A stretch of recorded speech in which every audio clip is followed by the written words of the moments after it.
Mabibili na bukas ang 20 pesos per kilo na bigas sa Cebu pero may kaakibat na election rules na kailangan sundin. Ang detalye sa agenda report ni Pierre Pastor.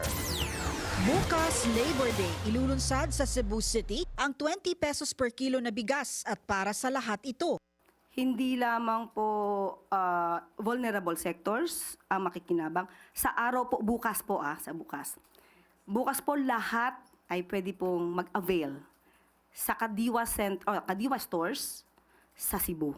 Pero pansamantalang maantala ang pagbebenta ng murang bigas sa pamamagitan ng mga LGU. Ayon kasi sa Section 261 ng Omnibus Election Code, mahigpit na ipinagbabawal ang paggastos ng public funds sa loob ng 45 days bago ang regular election at 30 days bago ang special polls. Maliban na lang sa maintenance at public and emergency works at kung may kalamidad. Ayon naman sa COMELEC Resolution 11060, hindi rin pinapayagan ang pagbebenta ng subsidized rice at iba pang uri ng pag-aayuda mula May 2 to 12. Nabigyan na ng election ban exemption ang DA at NFA pero kailangan humingi ng hiwalay na exemption ang mga LGU na kalahok sa proyekto. Ito ay para maiwasang magamit ang proyekto sa pangangampanya. Ang pinaka-gray area lang kasi yung kapag ka LGU na ang magbebenta nito ng 20 pesos.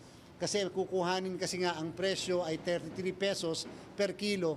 Ang 20 pesos ay sa DA, ang 13 pesos ay sa FTI, Food and Terminal Incorporated. Pero ang pagkakaalam natin, base sa kanilang ni-request na exemption, hati ng tig 650 ang FTI at saka yung LGU.